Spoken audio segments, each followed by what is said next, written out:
Test. Give me something. Test. You're good. All right, we did it. We got all the toys turned on. And now to really, we can mess this up. We got this.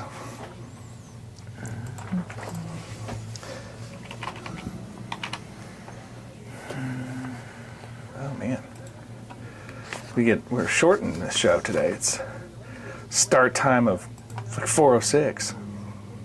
Yeah, it's coming up here in just any second. Gonna have to hustle to compress the show. You think? Ooh.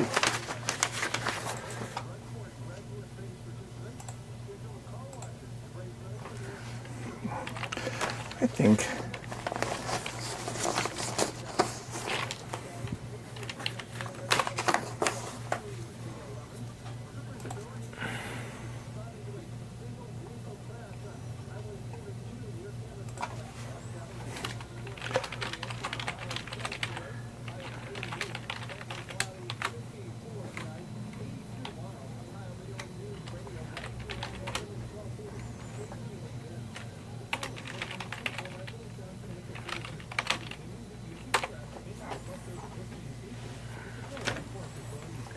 Oh, here's the music.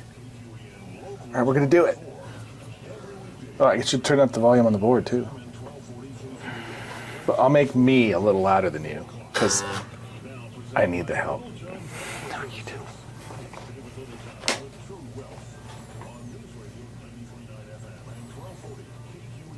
All right, it is that time of the week again. It's time for the True Wealth Radio Show on this, the greatest Tuesday you've had all week. I am your host, Dave Littlejohn, and joining me in studio, as always, Matt Dixon. Matt. Yeah. I am stoked for today. We're going to talk about money. How much of it? All of it? You know what? We're the parts about money that we don't talk enough about. How about the cost of money? That one never makes sense to people when you first say it. Like, how much does money cost? Wait, does not compute? Right. Totally compute. So we're going to be unpacking that today. I like it. Me too, because I don't know if I did not actually catch it. Did you listen to any of the stuff with Congress today when Jerome Powell was talking? No, I missed it. Did you get some of it? No. I mean, like I don't know about you, but I was working. I kind of saw like a little bit of a summary recap, but it wasn't much of a recap. It was mainly headline articles of like. Let me guess. We're going to keep looking at the data, and we're not sure yet. Yeah, it seems like Powell is looking at this and saying, well, we'll figure it out later. It's kind of kicking the can down the road. Yeah. Well, that sounds familiar, right? Mm-hmm. What's the most modern thing there might be a do? reason behind it. Oh, go on. Well, that's what the show is, right? Like, you got to stick around to the very end to find out.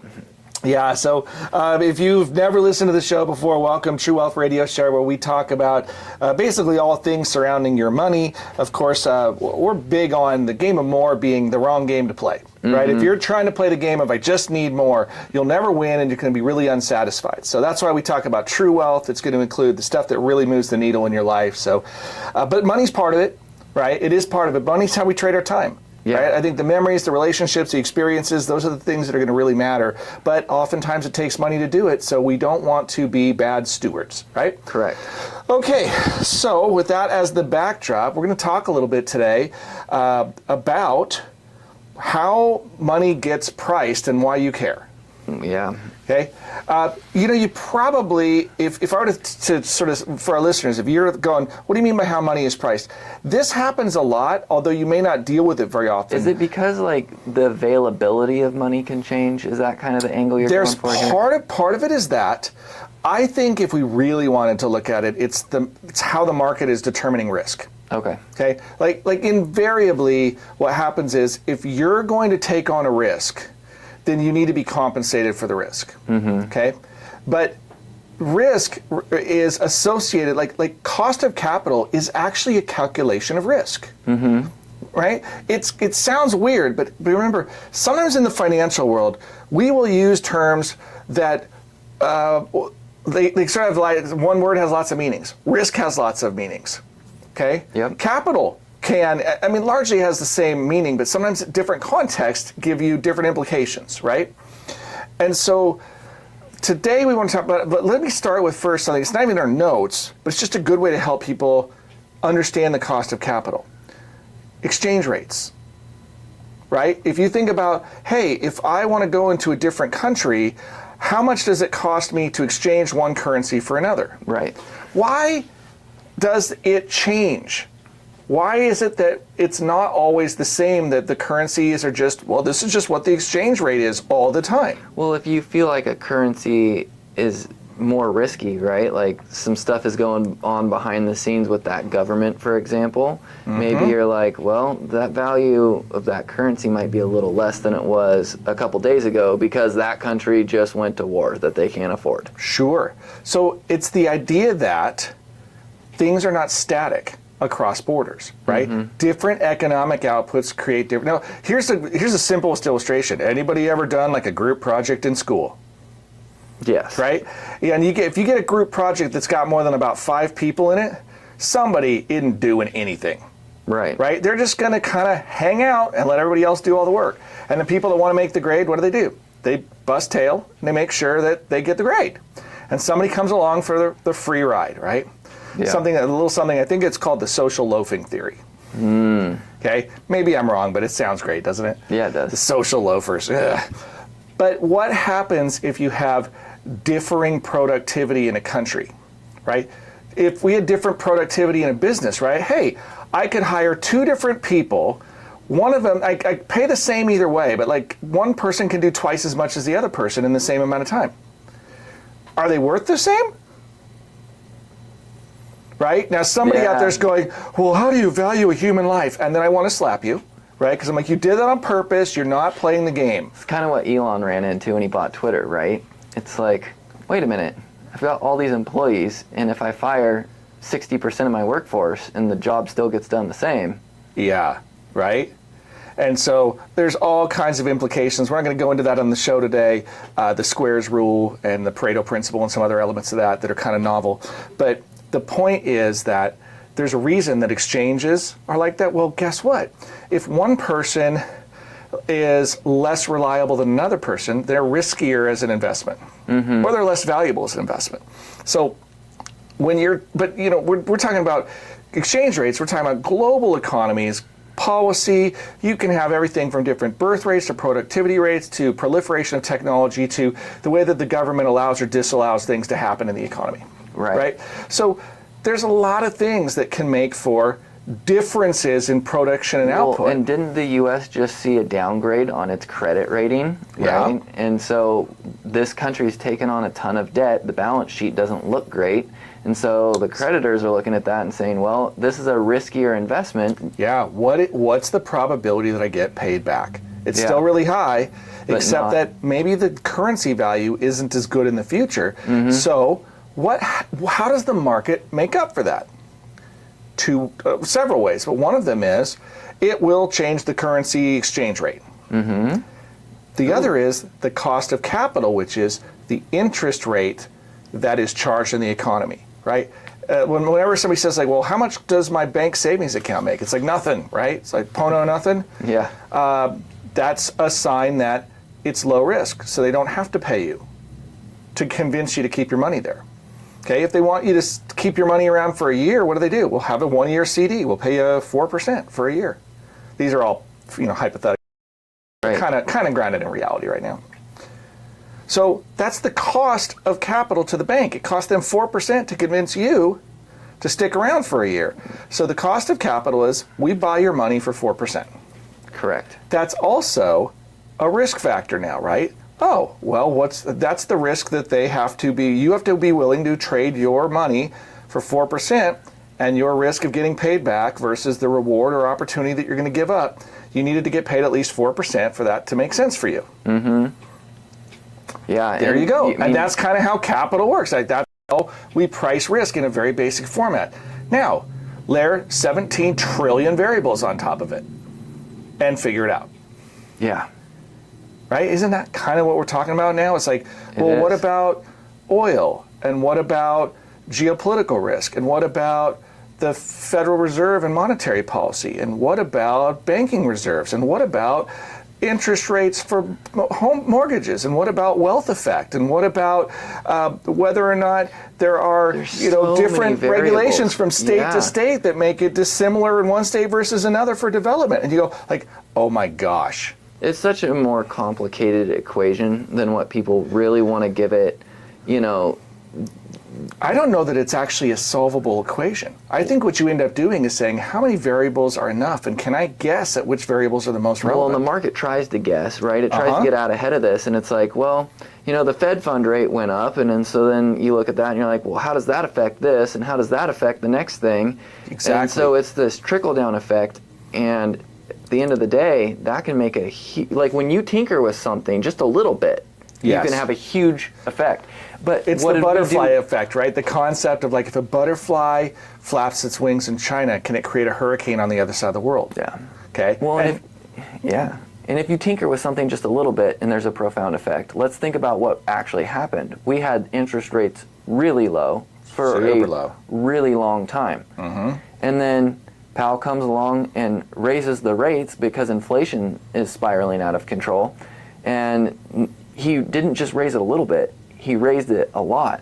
And all of those effects, I don't think, have actually fully worked their way through the system. Oh, and there's so much to this, right? Because you go go back into the 2008 and the real estate collapse. Mm-hmm. Okay? And then what happened is rates had to go to near zero in order to stabilize the interest rate market. Or, I'm sorry, the real estate market. Well, you had to bring the buyers back into the market. So you had to basically make money super cheap in order to get it to circulate in the economy again. Mm-hmm. The problem with that was that then a bunch of people locked into real estate at super low rates, and now rates are not anywhere near that, right? And people will, well, 7% is not bad. It's like, it's bad compared to 2%. Mm-hmm. Your borrowing power is way different at 7% than 2%. Right. And for anybody that said, well, I remember when it was 18%, it's like, yeah, but we're not in that landscape. Well, and here's the hard part. Just a few years ago, it's 2-something%. Well, it's probably more than that now. Call it's probably 3. 3 or 4. But still, if you get a ton of people who load up at a cheap interest rate, mm-hmm. and then you completely change the system, what does that incentivize people to do? Hold on to the cheap money. Yes. Right? And so I think that's what we're facing kind of right now is everyone was able to loan at historically rock bottom rates, and then you just ratchet the interest rates up. Where's the spending going to come from? There's more to it than that, but let's do this. I want to explain what was another knock-on effect of super low rates, okay? And I'll give you a hint. It has to do with our college graduates today. Okay, so let's how do those two connect? Does it have anything to do with borrowing? I'm going to make you wait. Okay. We're going to come back. When we come back, we'll talk about exactly how those things are connected. But we got to take this first break first. So stick around. We'll be right back. I'm Dave Littlejohn. And Matt Dixon. You got True Wealth on News Radio 93.9 FM, 1240 KQEN. I believe that our engineer may have been asleep at the switch just a little because it's going to be a long musical outro. Now, Matt. Yes. Our live viewers get to know this before our listeners do. Okay. What is the connection? I think you were angling towards just the way that everyone was lending on their money, right? Like they took out a ton of loans at really low interest rates. So it's a double down effect where it's like, well, they've already maxed out their spending to how much they could borrow. They've borrowed as much as they can. They're maxed out, and so they don't have any more room to take on a new loan. So here's the amazing thing, right? I did not prep Matt for this, but this is a classic case of what I'm thinking is not the same thing as what Matt just said. What Matt just said is still totally relevant and part of it. What I'm thinking is young people that don't have mortgages, the housing prices are not rolling back. Not significantly. No. And so what happens is the promise of home ownership for a young person, they're just getting hosed because they're like, well, wait a second. Everybody else got to buy houses that were 30% cheaper for 3% money. And now I have to pay 30% more for a house at 7%. How can I even do that? How am I ever going to own a house because it's so bloody expensive? Yeah. Right? It's insanely expensive to think the median home price in Oregon is like $350,000, and at 7%, somebody's got to have like what, $3,500 a month for a mortgage payment? Yeah, $3,500 a month roughly, and then you start working that backwards, and it's like, okay, well, if 40% is your max lending on Yeah. the home, right? So I got to bring a calculator up just in real time because this will make it kind of fun to do. yeah, like what does it take to afford a starter home in this Yeah. environment? So let's start with And that's pushing it. 40%, Yeah. like 35% is actually like really the higher end. So if we did, it's $42,000 a year in mortgage payment, and divide that by 0.4, if that's the most, you need to make, not counting taxes, right? So we need to do this again. Well if you're, so 0.75, you need to make a family income of about 140 grand to afford the average house right now. No, at max. that's for like a cheap needs work starter home. All right, welcome back to the True Wealth Radio Show. Dave Littlejohn in studio with. Did you vomit in your mouth at all? Oh my gosh, yeah, you guys missed it. Matt and I are talking. By the way, we are streaming live on YouTube right now, so if you want to hear the in-between, you can actually go and You check missed it out. about half the show Yeah. if you're not watching live. So Littlejohn Financial, look it up on YouTube. You can see us streaming live, and you can see good-looking Matt and the other guy in the studio. Yeah. And so what? And also, this will be podcasted if you want to catch it up later. Go to littlejohnfs.com. You know the drill, right? But we're talking about, okay, the fact that rates were super low a few years ago. And then what happens to young people today?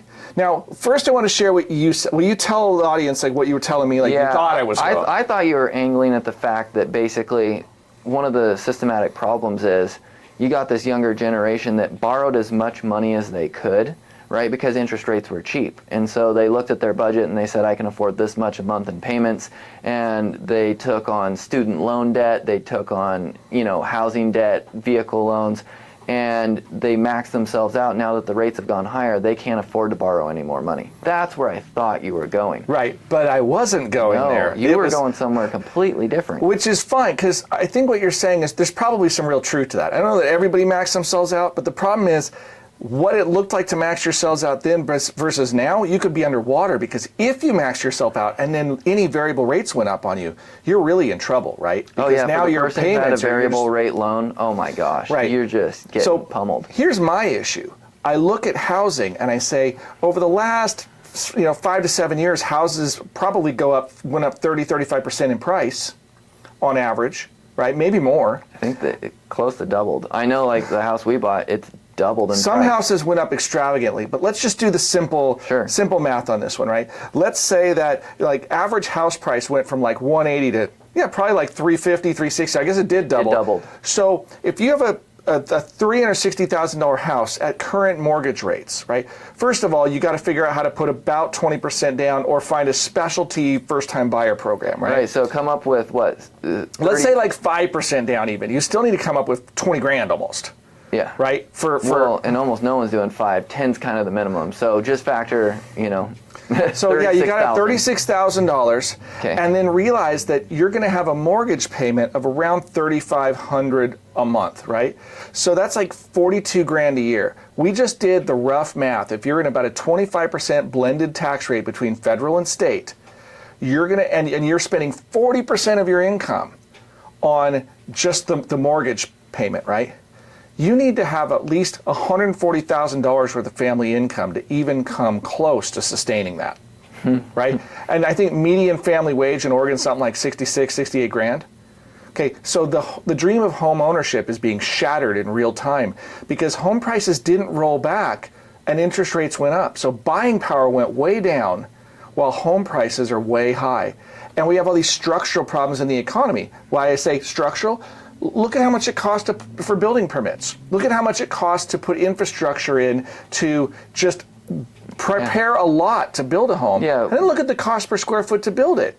And you go, there's no such thing as an affordable house.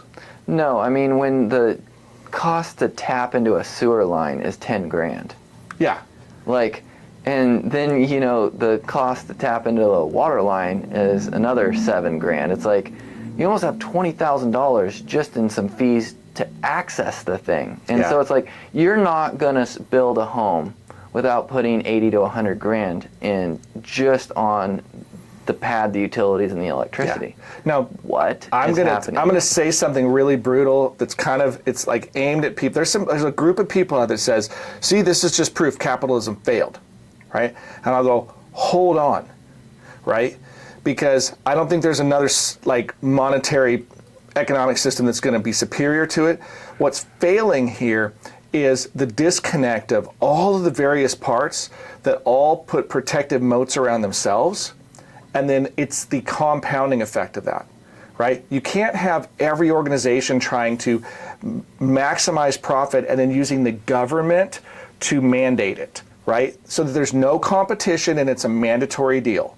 Mm-hmm. Right? If we keep doing that and we strip competition out of the marketplace and then we give people essentially modified monopolies, like oligopoly style behaviors, right? Then what else is going to happen? That's the natural pathway, right? Mm-hmm. I mean, I throw rocks at a lot of union activity because I say, like, if you're negotiating in a union and the counterparty is the taxpayer's not really represented. Correct. Right? And so, like, it's not a real negotiation. It's just the union organizing to try to get whatever organization they're working with to give as much of the cash flow to them in the form of payments and benefits as possible. And what that does is it degrades the service over time because it just sort of weights the boat to one side until it capsizes. And then you end up with these structural problems where it's like, well, you have, a monopoly environment. I mean, shoot, before we got in here, and I'm not listening to Lars Larson a lot these days, but like saying ODOT has 5,000 employees. I go, does it take 5,000 employees?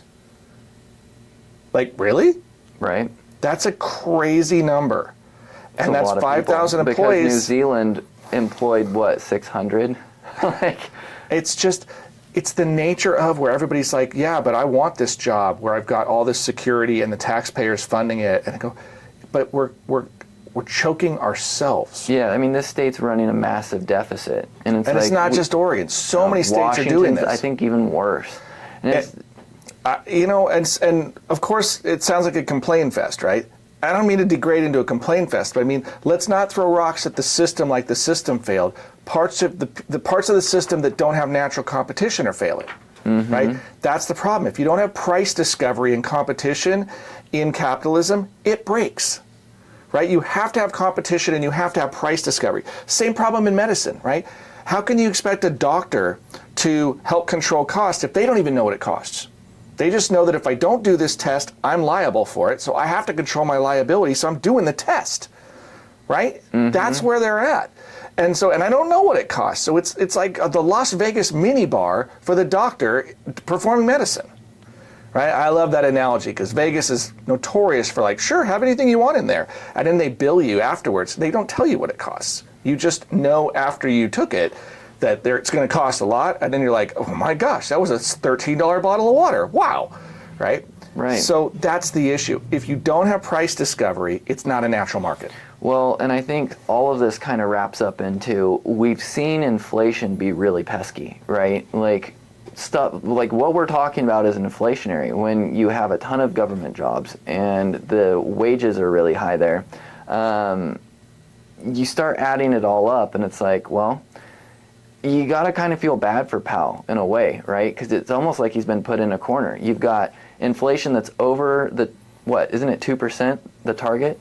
2%'s been their historical target. And then it was too low for a long time, and then it shot up really high. Well, we've been hovering at like 2.5, so inflation's still pesky. We see that. The unemployment picture, still relatively low, but wage growth seems to be kind of moderating. Yeah, well, and unemployment's a weird one because we're, with the aggressive... basically going aggressively after the black market economy, which has largely been folks that have entered the country, illegal, undocumented, whatever you're going to call it. I'm not trying to pick fights right now. I'm just talking reality. Right. If you start deporting a whole bunch of folks that are in the bottom end of the black market economy, maybe you don't see it in the form of the jobs that disappear, but you'll see it in the form of like the labor force is changing a lot. Yeah. And it is the black market jobs that are going away, which means you're left with, it tends to drive wages higher because the workers are left, if they'll go to work, get paid more. But the problem with that now is that's inflationary. And it's back to the pesky corner that Powell's cornered with. Yeah, it was interesting to hear Vance Good talk job. about that. They were interviewing him the other day, Yeah. and they were talking about exactly what you just mentioned. And they're like, how do you combat this problem? Because what if there aren't the people there to fill those jobs? And his theory, at least, was, well, I think that there are people there to fill it. And he said the unemployment rate doesn't speak to the whole picture. We have, and he cited like over 4 million Working age men that aren't working right now, They're between the just- ages of like Yeah. 18 and 59, Right. And basically, that have just withdrawn yeah. from the workforce. Yeah, and his theory was they've withdrawn because all of these low-level paying jobs or entry-level jobs, right? Like someone who's an apprentice carpenter or someone who could come in and build the homes, for example, they cannot, why work for below minimum wage salary for a position that's being filled by someone who is working illegally, right? Mm-hmm. And so it's kind of forced a large group of people out of the workforce, and if you open those jobs back up, his theory was at least, well, now you might see a lot of people re-entering the workforce, and it really starts to change what we view as kind of that baseline unemployment rate. Yeah. My theory is less to do with whether or not it works and more to do with the fact that you can't just allow something that's broken to be broken because it's too painful to fix it. Right. And that's the issue is it's well, you know what? We look the other way on the black market economy, which is effectively breaking the law because I think it would hurt to fix it, and let's pretend it's not really broken. It's like look, that same reason why people choose not to work out, it's right? putting a bucket under the leak instead of patching the roof, right? Yeah. Eventually it gets worse. It's not a solve. Mm-hmm. Right? And that's the issue is that we have kind of comforted ourselves to the point that we allow those things to happen a lot. We're just saying, well, we need to be compassionate rather than being consistent. My big thing is if we don't like the laws, change them, right? But don't just selectively enforce them. That's a catastrophe. So does it feel a little confusing to you when we've got high rates, but the groceries are still kind of expensive? The market has gone to basically all-time highs, right? And the Fed is sitting there on its hands a little bit, what do we do? Is it confusing or? So I don't think it's not super confusing to me, but okay. I suspect to a lot of folks that it is because the cause and effect are not always intuitive. Okay. Do you want to talk to that a little bit? I think we should. This is truly the concept of where the cost of capital, it's where the rubber meets the road, right? But yeah, we should. But I'm looking at the clock and I'm thinking, this is probably prime time. Okay. Why don't we grab our next break? We'll do that. So we'll cue the music. Yep, perfect. And I want everybody to stick around, okay? When we come back, let's talk a little bit about, okay, why is everything expensive and rates are still high? This seems like it's broken, right? Mm-hmm. Okay. Or are we moving in a different direction? We'll discuss. Stick around. I'm Dave Littlejohn. And Matt Dixon. And you got True Wealth on News Radio 92.9 FM and 1240 KQEN. There we go. There we go. And so, what is it, Matt? What do we do? Well, is anybody on our show? I don't know. Jan, I'm sure you're listening. Text us how many live listeners we have. Yep, we're delighted. Thanks, Jan. Now, the thing is, rates are high because groceries are expensive. This is an interesting one. The market has priced in 2 to 3 rate cuts for this year. Yes. And Powell is saying the opposite. We'll be lucky to have 1. So who's bluffing? Is the market right? Are we going to get the 2 to 3 rate cuts, or is the market wrong and Powell is just talking a big game? I rarely bet against the market. Although the fixed income market tends to be smarter than the stock market. Well, yields are high. Yeah.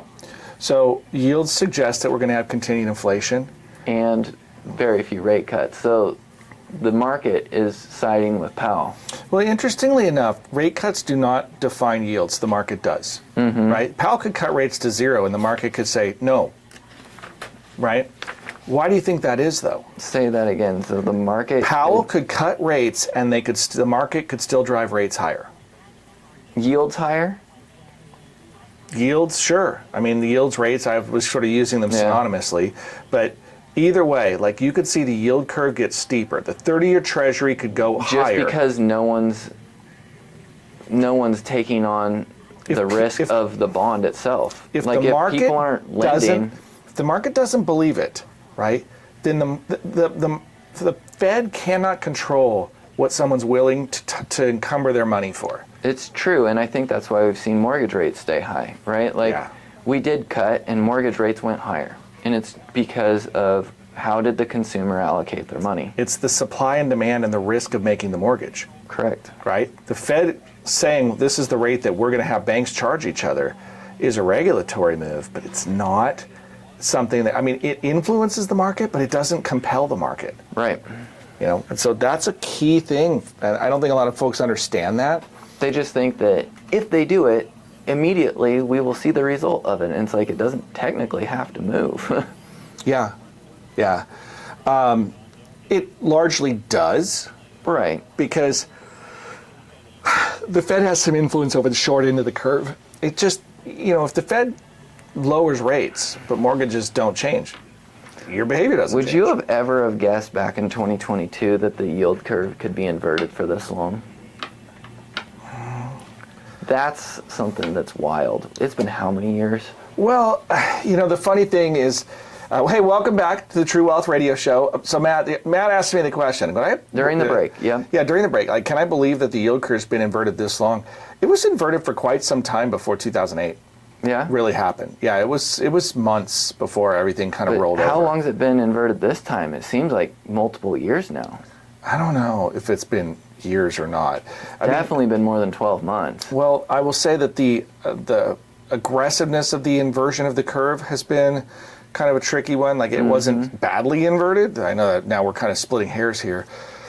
This is really important for folks to understand. An inverted yield curve, it used to be, well, that just means that the market's going to go down. No, it doesn't. No, because it's been inverted for a while and the market's gone up. How? Like what? Right. Well, and there's that expression, right? A broken clock is going to be right twice a day. Right? So, okay, just keep saying the market will go down. And then when it finally does, you can go, see, I knew it. The yield curve was inverted. Yeah. And go, well, then how are we going to sync up the timing of the prediction versus the occurrence? You know? So that's the joke when some people are perma bears or perma bulls. It's like, just always say the market's going higher and you'll be right a lot of the time. Always say it's going lower and eventually you'll be right. So you just don't change your story, right? I don't like that approach to this. So at the break, Matt, you asked this question. You said, you know, is it hard to understand that groceries and things can be so expensive right now and yet rates are so high? And I think my answer sort of surprised you when I said, well, it doesn't really surprise me. And what was your answer and reasoning behind that? Well, you know, first of all, I started to go down the path of it's a cost of capital issue, right? This is a function of risk, okay? And it's also a function of what control mechanisms can the market use in order to get prices back into alignment. Okay. If we're printing money, and this one, you go back to the COVID years when we started printing money and just throwing it into the economy. I remember just going, this is going to be inflationary, folks. And everybody was like, I'm going to go spend it anyway, right? Like, because in the moment, it just felt like, great, it's lighter fluid, right? It's just going to give you this instant gratification. But it's like, this isn't going to immediately find its way into the economy, but it will absolutely find its way into the data. You cannot create this much money without changing the values of assets. Yeah. And that's what happened, right? It's just that the speed at which it got into the system and the speed that the money was repriced into other assets took a little while. You know what's crazy is it probably hasn't even fully worked its way in yet. Because you gotta believe that there's still people out there that got that money and they're like, wow, this is like that thing I've always been dreaming of, getting that nest egg, and they were halfway decent with their money and they never even spent it. I bet it hasn't even fully worked its way in. Well, I would suggest that that is in the economy, right? That person's behavior is unlikely to change if they've been going this long with it. They're going to just sit on that thing until it moves to somebody else, Okay. right? Or that there's a forced liquidation event in their life and then they have to move it through. Some people are just savers, okay? But just thinking about the backdrop here, if you see really high inflation, then what that says as an investor is, wait, if I'm a lender, okay, not a borrower, like I'm delighted if I can get cheap money and go buy a house that's going to go up and up and up in value, right? If you've got yourself a 3% mortgage and you're sitting on a house that doubled in value, you should feel really happy right about now. Made a whole bunch of money, at least on paper. The problem is that nobody can follow up unless they're a cash buyer to buy from you. Well, right? That cash doesn't really go as far as it used to. It's like, congratulations, you have a couple $100,000 in equity, but you sell and then you take that money and you go to buy something, and if the $400,000 house became an $800,000 house, your $200,000 doesn't really matter that much with the rates being at 7%. Correct. Now you are dialing in at the crux of the problem, Matt. Yeah. The crux of the problem is that assets all appreciated, but all of the assets did. Including right? the market, right? And I've actually talked about the idea of, did we have a phantom market correction when inflation goes up 6%, but your account stays flat, right? If you don't lose money in your account, but you lose purchasing power, it's a phantom loss. But it's real, right? It's a phantom on paper, meaning you didn't see the loss, but you feel it because you can't purchase as much. Yeah, I mean, right? This is the same sense. idea of like, I put money in a jar and hid it away for 20 years. When I pull that money out, it's still there, but it can't buy as much 20 years later as it could back then. Right. And so that's compared to had you bought this thing that is either Bitcoin, right? Yeah. I don't know, some dang. crazy thing. Yeah. Now I puked in my mouth a little bit. Yes. Well, you're welcome. Yeah. The idea, though, of why would rates be so high now is that for somebody to be willing to loan money, they got to get paid back with enough money to stay ahead of the pricing curve too. They can't afford to loan you money for 2% while you go buy assets that go up in value and they don't get paid back with the money as strong. Well, the bigger question was, why are rates so high and things are still costing so much? And I think that goes back to, well, there's still demand for the products that, like, the demand hasn't wavered largely, right? If it's the same demand but everybody has more money, Yeah. right? Now it's just more people competing for the same amount with more dollars in their pocket. Exactly. Right? If you print money, you inflate assets. And so that's what happens, is it's just, because if you print money, the problem is that now you've effectively changed the value of the money, which means somebody was working for $10 an hour. Well, if you dilute the money by 20%, then you get paid 20% more to break even. Right. Right? So Now you everybody had gotta to get a make 12. raise, Yeah. which meant the products all had to go up in price in order to pay for the raises. And then we really didn't make any progress, did we? Nope. The way that you improve your income is not to wait for minimum wage to go up. That just works itself out in the system. That's just pricing controls that doesn't work real well in capital markets, right? And I'll argue with any academician that's like, oh, it does this, that, and the other. You're just taking advantage of the slack in the system, right? Ultimately, the system equalizes, and you can't force labor to be more valuable than it is. So what do? You make the skills better. That's what's more valuable. Like a worker with skills and decision making and discernment and good with their tools, right? That worker is worth more than somebody that's brand new with none of those skills, right? Like an hour with a journeyman versus an hour with an apprentice is not the same value yet. It's back to the currency exchange example, right? If they're not the same value per labor unit, then you compensate them differently. So you become a more valuable worker. That's how you get paid more. The job doesn't just show up and serve you. You have to become more valuable to the marketplace. That's the magic, right?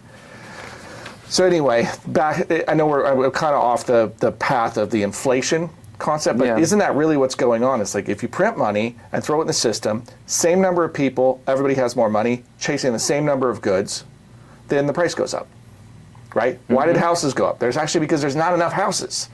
Right. People And have more money. even though we saw some rate cuts, we saw the actual opposite happen. But what does a right? rate cut do? It gives somebody more buying power. Right. So great, if mortgages are cheaper, I can afford more money to throw after that house. So again, lower rates can generate higher prices because the bar for leveraged assets, right? So that's what we saw. That's why when you say, well, it doesn't really surprise me when somebody's like, I can't believe it's so expensive and rates are so high. It's like rates are high because it's expensive. The rates will take money out of the system because it's more expensive to borrow. Well, the right? thing that and threw- then the prices yeah. come down. I think the thing that threw a lot of people is when they cut the rates, you would expect that, like mortgage rates, for example, would go down, but they didn't. They just went higher. That was the thing that I think really threw a lot of people. This one is one of the harder things to tackle. Matt and I talked about this during the break last time, so it was on the live stream, but okay, there's this belief that if the Fed changes interest rates, then the market will follow suit and rates will change. And what I'm just going to blow your mind if you didn't already know this, that's not a guarantee. The Fed could raise rates and the market could say no, right? Oh, we think that everything's fine, we need to speed things back up, we'll lower the cost of capital. And the market, like the lenders go, right? And that's kind of what happened with mortgages, is the Fed's like, well, let's lower rates a little bit, and the mortgage the folks mortgage were like, lenders didn't have to lower rates because all the buyers kept showing up and saying, well, I'll still buy. right, that's what I mean? actually because when you have an excess demand, they can afford I don't to even charge think more. that there was excess demand. I think there was just such a low supply, right? Like I think demand stayed relatively the same, but because the supply is just so thin, like Yeah, I think well, the result is net similar, right? It If you is. have, It's the same I result. only have 10 houses and 100 people competing for them, then there's going to be Yeah. an auction on the upside. If you said I only have, if I had 20 houses, but then I had 200 people, right? It's the same ratio, right? But if I built 20 houses and I had the same 100 people, the price in theory would go down. and now I think Unless you gave everybody lower rates, and then they might bid the houses up anyway, even though inventory is going up. Yeah, Because well- we devalue the money. now what's crazy is they're saying now we've gotten to a point, and granted, I don't know if this is true or not, but this is what I read, that the number of sellers, right, there's like 5 sellers to every 1 buyer. So now it's gotten to the point today where there aren't buyers in the market for the homes that are out there, So which is a this completely... is an issue. Here's Yeah. what we're going to do. Let's pause on that one. Let's take the last break, because it's a good time to do it, right? Are there not buyers out there? Okay? I think I know I'm you're going to angling. ask you this question. I want everybody to think out there. Are there no buyers? Is that really what happened? Let's Yes, but... Yeah, let's work our way through that, but we got to take this last break. Stick around and we'll be right back. I'm Dave Littlejohn. And Matt Dixon. You're listening to True Wealth on News Radio 92.9 FM and 1240 KQEN. Matt, are there fewer buyers? Yes, but it's only because the price is so high. I think there's a bunch of people hiding in the shadows where it's like, just let those home rates come down 10% and I'll show up and I'll buy. There are not buyers at that The price. right? And so that is the real catch is there's, it's a matter of pricing correctly. Okay. Jan texted me, by the way. Uh-oh. What do we know? What's the magic number? For people? 4? Did we get to 4? 2. 2, okay. We love those 2 listeners. Yes, thank you for tuning in on YouTube. How do we get it to 3? As a percent of increase. Well, what I substantial. need to do is figure out an AI system that I can put the video in and have it take all the ums and uhs and sort of shorten it down so where it's just, we get all the dead time out and it's just rocking and rolling. Speed it up like 1.5 and let that thing run. maybe speed up just a little. It's chipmunks. I guess you could do that on your own, but if you just get rid of the dead word space, it just moves faster. Oh yeah. So, oh, she texted me too. Look out. There's 2. All right, we have 2. It's huge. How about now, Jan? Oh, stop it. It's like, are we there yet? How many listeners now? How many listeners now? I know. Can we ask me? It's like the magic 8 ball. Ask again. It's answer unclear. Now, this topic's always really interesting to me because at the end of the day, the cost of capital, like what the market needs to be compensated in order to loan money to somebody else, kind of drives all of this, right? And wait, I think we're on. Oh, geez, we're already back. Hey gang, welcome back to the home stretch of the True Wealth Show, where we are streaming live on YouTube. But if you miss it, you can grab it at the podcast tomorrow. It'll be at littlejohnfs.com. Just look in the Knowledge Center. You can grab it. There we go. Okay, Matt, Yep. You made a really interesting point, and I wanted to unpack this for our listeners. It was the point that you're reading that there appear to be fewer buyers in the marketplace right now. Yeah. And I raised an eyebrow, which all of you listening can't see, but I did. Right? Yeah. And then I said, hey, is that really the case? Mm-hmm. And your response, Matt, was, yeah, it is, because I read it. It's 100% true. That's how it works every time, right? Sure. Okay, that's not what he said. What is going on here? Well, I think what happened is, inventory is low, but the buyers are very few and far between because the prices are just so outrageously high, right? And so in my mind, I think there's a bunch of people kind of hiding in the shadows like, man, if we get a 10% pullback in real estate prices, I'll show up and buy. But active buyers, people that are actually willing to pay the prices today, few and far between. Yeah, I would say the price inelasticity is starting to show, right? This idea that you can just charge really, really high amounts and it doesn't matter. Somebody will show up and they'll do it. It's like I got this cardboard box on 0.001 acres. That's $500,000. And people are finally like, maybe not. So this is a much crueler one, but if you want to know an example of things that are not price elastic, cancer treatment, right? Extraordinarily expensive, and it's like, well, either you do it or you're done, right? And so there's this incredible push to be like, well, whatever it takes, we got to figure it out, right? There is a threshold in the housing market where you go like, too much. Yep. Right. It's just, and I use this term a lot, structural impediment, right? The idea of, hey, people just don't earn enough money to be able to buy that thing, right? Some people, you're not buying a Ferrari, right? Because there's just not enough money to buy a Ferrari, right? So, hey, go buy a Toyota, it'll be great. Or car of choice. I'm not allowed to make recommendations on this show. Other than here, I recommend you not be stupid. How about that? There's good financial advice. Don't be dumb, right? Don't spend money you don't have. That's a good one. What other little nuggets do you have? Buy low, sell high. Oh, I think we nailed all of them now. Good one.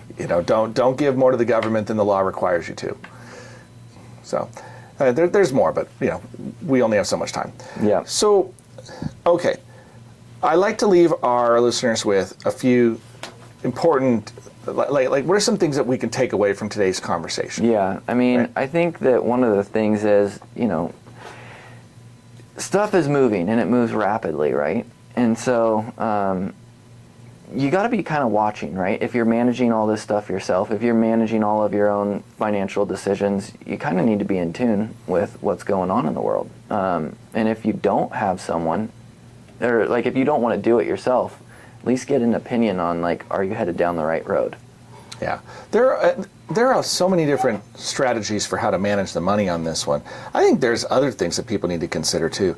I mean, consider the cost of capital. Like, think about it this way. Are you loaning money to someone else or are you borrowing money? Okay, it's pretty obvious when you're borrowing money. Right. But it's maybe not so obvious when you're loaning money.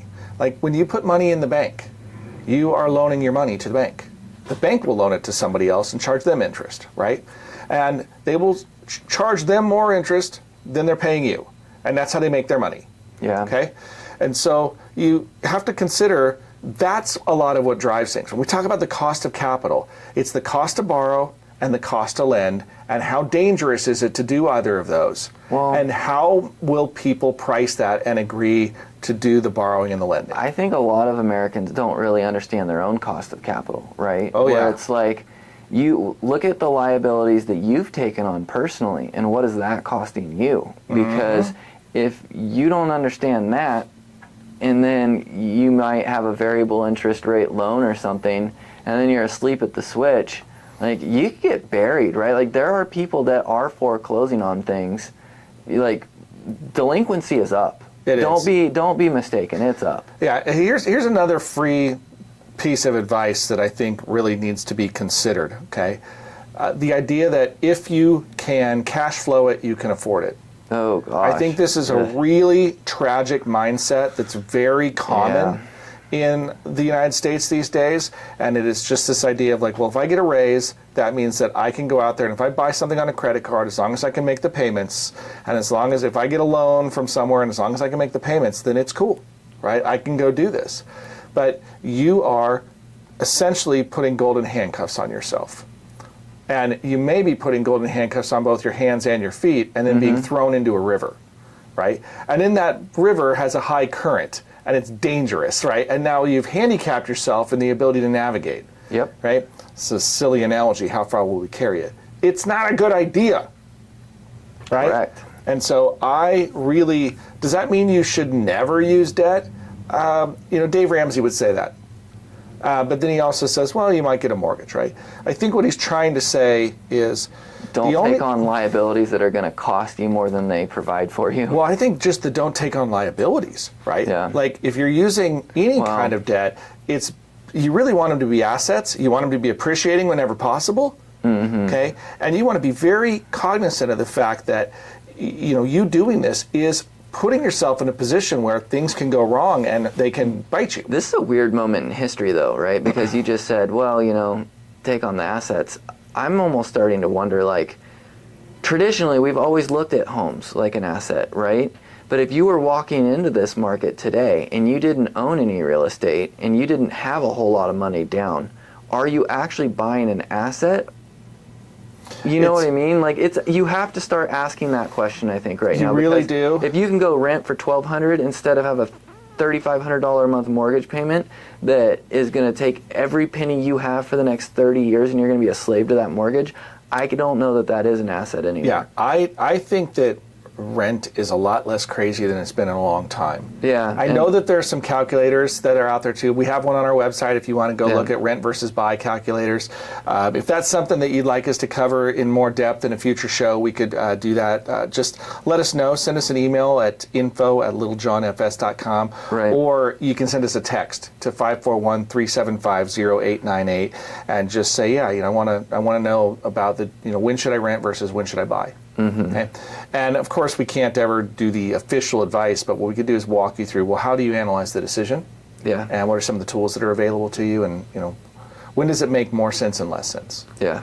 Because you're right. I mean, the housing market seems very out of balance. Traditional assets I don't think that they're paying the way that historically they have. And I think real estate is one of the bigger ones. But, you also got to consider like a really low yield money market, right?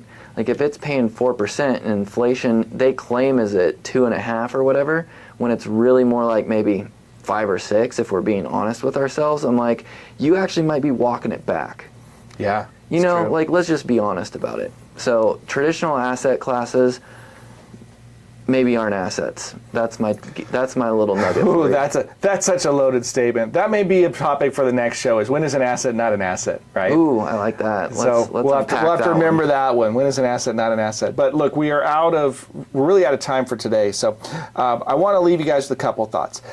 If you're out there and you've got somebody that you were working with, awesome. Right? I'm glad that you've got that and you got somebody in your corner. Leverage that where you can. If you were doing it yourself, then keep using resources. We got a ton of podcasts and stuff that where we cover this kind of stuff. But if you're out there and you're somebody going, I just would like a second opinion, or I'd like to get some more information, how can they reach us, Matt? Yeah, why don't you give us a call at 541-375-0898, or you can shoot us an email at info@littlejohnfs.com. You can text our phone number, go to the website. There's a lot of ways to get a hold of us. Yeah, but the key on this one, it's not supposed to be a pressure thing. No. Okay, this is supposed to be you want a second opinion. We're not that's how we charging do. for that consultation, so what's the pressure? Yeah, and we don't, right? So you can do it whenever you want. But and look at that. With that, there is officially the music. So apparently we are out of time. Okay. So, hey, I want to thank everybody that's taken the time to join us on YouTube or listen live today. Yeah. If you got more questions, let us know. We want to cover them. But until next time, we got to run. So I'm Dave Littlejohn. And Matt Dixon. You've been listening to True Wealth on News Radio 93.9 FM and 1240 KQEN. All right. I like it. Wow. Whoa. I know, that's just me being obnoxious. Okay. Wake up. So now we turn off the cameras because I think we're done with the live stream. I like it.